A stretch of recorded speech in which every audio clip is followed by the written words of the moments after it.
It all begins in Region 1, District 1, where DeWitt will be at home hosting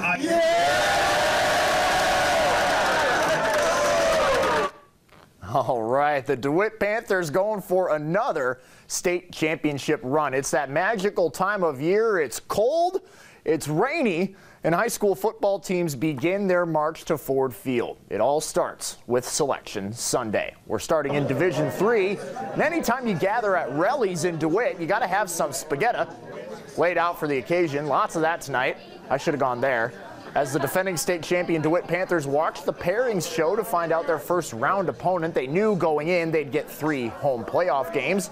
So it's just a matter of which team was up first. And they drew Ionia in a first round district Friday night game at DeWitt. Coach Rob Zimmerman not surprised by the matchup, and his team is anxious to get started.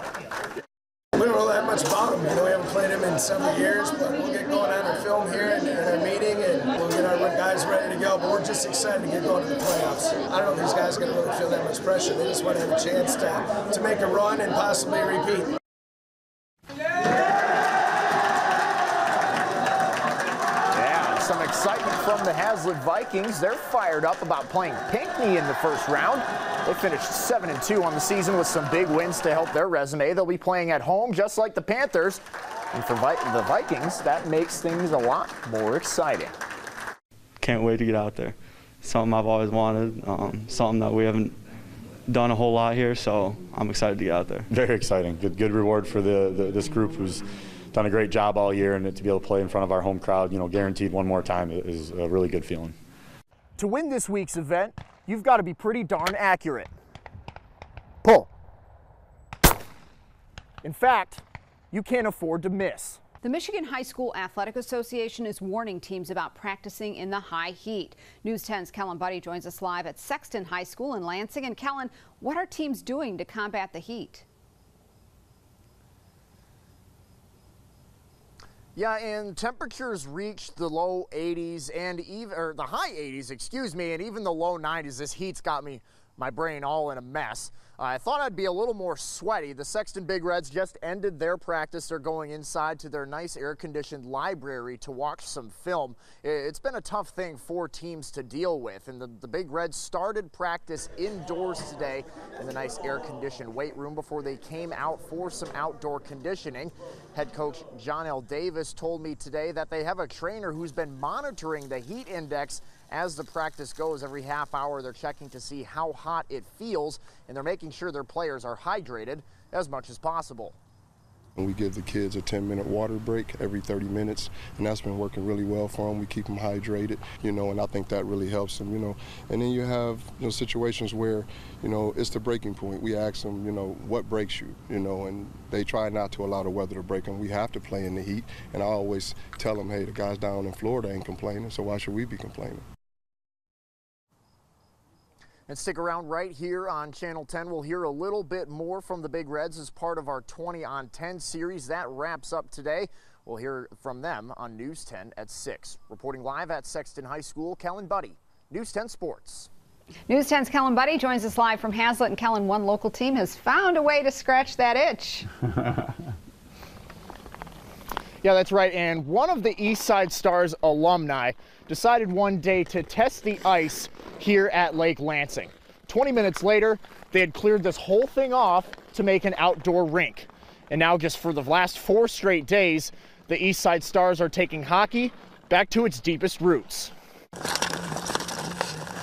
It was a resounding yes, we want to play. We need the ice time and we want to have fun. I love the indoor rinks, but there's just something about being outside and in the fresh air and having the wind blow past, and you know, we forget about COVID for a little while out here. It's tough because you don't really know when you can start. You don't know how it's going to be able to, you don't know how you're going to be able to play. It's been taken away from them and it's been dangled in front of their face, and we're so uncertain, and it's great to come out here where there's no pressure, there's no nothing. We can just skate, we can have fun, and that's really what we're hoping to do with the rest of the season. Just playing an actual game against other people that isn't your teammates is pretty fun. Even if it's pond hockey, I mean, it's still awesome to have a competitive play. We want to keep the kids as safe as we possibly can, but it's very important to all of our physical and mental well-being to get out and exercise and do things like it's normal. And while this isn't all bad, you playing out here every day is something I would give my left arm to do. The Eastside Stars are hoping that they'll be able to get back indoors and start playing competitively for this 2021 season. We'll let you know what happens with the MHSAA's decision. They're meeting on Friday. Reporting live in Hazlet, I'm Kellen Buddy, News 10 Sports.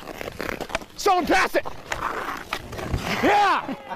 You know the story. Before every season, teams put together their special secret weapon, something that will help them throughout the year. Could be a trick play, could be a preseason routine. But the Spartans are doing something completely different.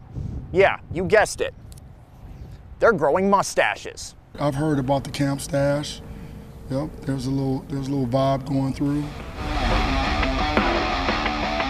Take a knee. It's the new thing. Everyone's doing it, even staff members. It's a fun addition to an otherwise very important and serious time of the year. A lot of people are locked in, so just to put a little wrench in and lighten the mood a little bit, get people a little giggling. It's good, man. It's just the team camaraderie, you know what I mean? I think that's important when you're trying to go win, you know what I mean, go win a championship. Yeah. Some coming in a little thinner than others. I've been growing this for 21 years. My mom does it for me. I didn't cut mine. I should have. I need to clean it up, actually. Others accompanied by other facial hair that won't be going anywhere. I like Jacob Panashuk's, looks pretty nice. They asked me to shave my face down, but I didn't want to show everybody my third chin, so I thought I'd keep the beard. Other mustaches just waiting for their time to shine. Any thoughts on growing one maybe yourself? Yeah, I've contemplated that, but it hasn't happened so far. No. But camp is still early. There's still time. In East Lansing, I'm Kellen Buddy, News 10 Sports. Everyone in the world knows what we've done here at Oakland Hills. I'd say it's stunning. The South Course at Oakland Hills has been the site of 17 major championships, but not since Padraig Harrington won the 2008 PGA Championship has the course been the stage for the world's best. The world deserves to see Oakland Hills back on top hosting major championships. So they closed for close to a year and a half, while legendary architect Gil Hanse and his partner Jim Wagner flipped it upside down. We were out, watching the transformation as it went on. Gil Hanse and his team were great with letting us come out, and he had actually some changes that he wanted to make to the course, so the board had to approve them. So we were out here quite a bit throughout the process, and it was really interesting and neat to watch. Some of those changes included the removal of bunkers and trees.